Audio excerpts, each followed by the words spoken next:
अगर आपने भी सुना है कि थाईलैंड जाने के लिए अब वीजा चाहिए, तो रुकिए, मैं अभी आपको एक सरकारी डॉक्यूमेंट दिखाऊंगा जो कहता है अभी तक कुछ नहीं बदला। हजारों लोग गलत जानकारी की वजह से अपनी ट्रिप कैंसिल कर रहे हैं या जरूरत से ज्यादा पैसे खर्च करके वीजा अप्लाई कर रहे हैं। अगर आप भी अगले कुछ महीनों में थाईलैंड जाने का सोच रहे हैं, तो ये वीडियो पूरी देखिए, क्योंकि जो मैं आपको आगे बताने वाला हूं वो शायद आपकी अगली ट्रिप का पैसा बचा दे।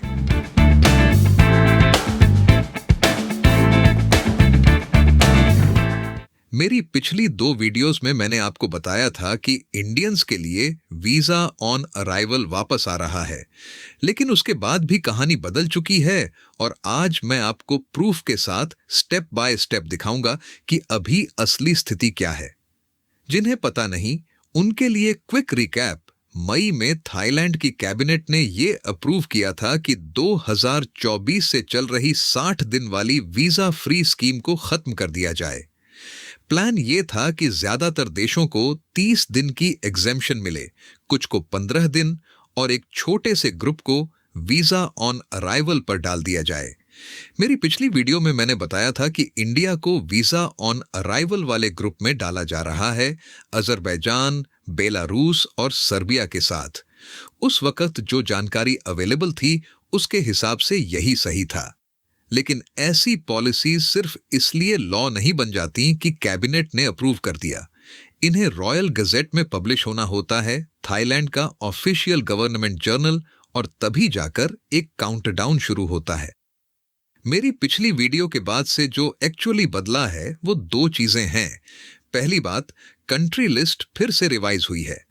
कुछ ही दिन पहले के पीएमजी की ग्लोबल मोबिलिटी टीम ने कंफर्म किया कि इंडिया को अब वीजा ऑन अराइवल वाले ग्रुप से हटाकर 30 दिन वाली वीजा फ्री कैटेगरी में डाल दिया गया है, ईयू देशों, मालदीव्स वगैरह के साथ। तो वीओए वाली स्टोरी जो मैंने पहले कवर की थी वो अब आउटडेटेड हो चुकी है।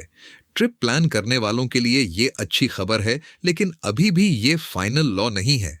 दूसरी बात, और ये आपके लिए सबसे ज्यादा मैटर करती है, अगर आप इस महीने ट्रिप बुक कर रहे हैं, ये अभी तक रॉयल गजेट में पब्लिश नहीं हुआ है।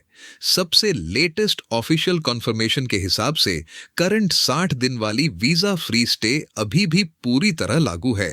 एयरपोर्ट काउंटर पर कुछ भी नहीं बदला है। आज बैंकॉक लैंड करने वाले किसी को भी शॉर्टर स्टैंप नहीं मिल रहा। तो अगर आपने ये सोचकर बुकिंग रोक रखी है कि अब वीजा चाहिए होगा, नहीं चाहिए, अभी तक नहीं। आज भी पासपोर्ट पर 60 दिन वाला स्टैंप ही लग रहा है। मुझे पता है ये कंफ्यूजिंग लग रहा है, तो चलिए समझते हैं कि स्टोरी बार बार क्यों बदल रही है।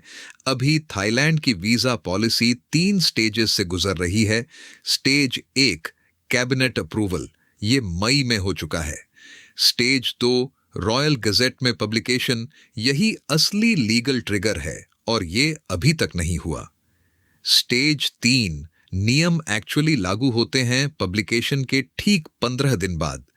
जितने भी आर्टिकल्स, वीडियोस, ट्रैवल ब्लॉग्स आपने देखे हैं, मेरी वाली भी, सब स्टेज 1 को कवर कर रहे थे। जिस ऑफिशियल चेंज की बात हो रही है वो अभी भी टेक्निकली सिर्फ एक प्रपोजल है जो पाइपलाइन में बैठा है। ये असली लॉ तभी बनेगा जब गजेट में छपेगा।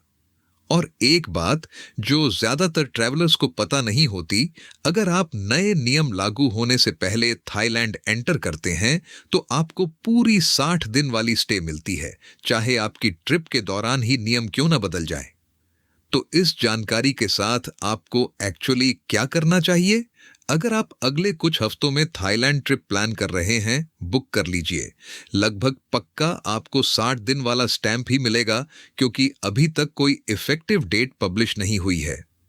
अगर आप आगे का प्लान कर रहे हैं, जैसे अक्टूबर या उसके बाद, तो न्यूज़ पर नजर रखिए, क्योंकि जैसे ही गजेट पब्लिश होगा, काउंटडाउन बहुत छोटा है, सिर्फ 15 दिन, चीजें तेजी से बदल सकती हैं। और अगर आप उन लोगों में से हैं जो थाईलैंड, वियतनाम जैसी लंबी, आराम वाली ट्रिप्स पसंद करते हैं, 30 दिन वाली कैब से भी घबराने की जरूरत नहीं। बाकी देशों के मुकाबले ये अभी भी काफी जेनरस है और ज्यादातर ट्रैवलर्स के लिए 2-3 हफ्तों की ट्रिप वैसे भी उस लिमिट तक कभी पहुंचती ही नहीं थी। शॉर्ट में समझें तो अभी डरने की कोई बात नहीं, बस नजर बनाए रखनी है। मैं पर्सनली इन 3 चीजों पर नजर रख रहा हूं और जैसे ही कुछ होगा आपको तुरंत अपडेट करूंगा। पहला, एक्चुअल रॉयल गजेट पब्लिकेशन की तारीख। दूसरा, फाइनल कंट्री लिस्ट का कंफर्मेशन, क्योंकि हम पहले ही एक बार इसे बदलते देख चुके हैं। तीसरा, अगर कोई ट्रिप के बीच में हो और तभी नियम बदल जाए तो उसके लिए ट्रांजिशन डिटेल्स क्या होंगे। जिस दिन भी ये कुछ भी ऑफिशियली पब्लिश होगा, मैं नई वीडियो डाल दूंगा, बाकी चैनल्स की तरह हफ्तों बाद नहीं। तो अगर आप सरप्राइज नहीं होना चाहते तो सब्सक्राइब करें और नोटिफिकेशन बेल ऑन कर लें, क्योंकि ये मामला अभी भी पूरी तरह मूव कर रहा है। अगर इस वीडियो से आपकी कंफ्यूजन क्लियर हुई हो तो कमेंट में बताइए आप कौन सी ट्रिप प्लान कर रहे हैं, थाईलैंड, वियतनाम या कहीं और। मैं कोशिश करूंगा कि अगली वीडियो में वही कवर करूं जो आपको चाहिए। मिलते हैं अगले वीडियो में। तब तक खुश रहें और अपना ख्याल रखें।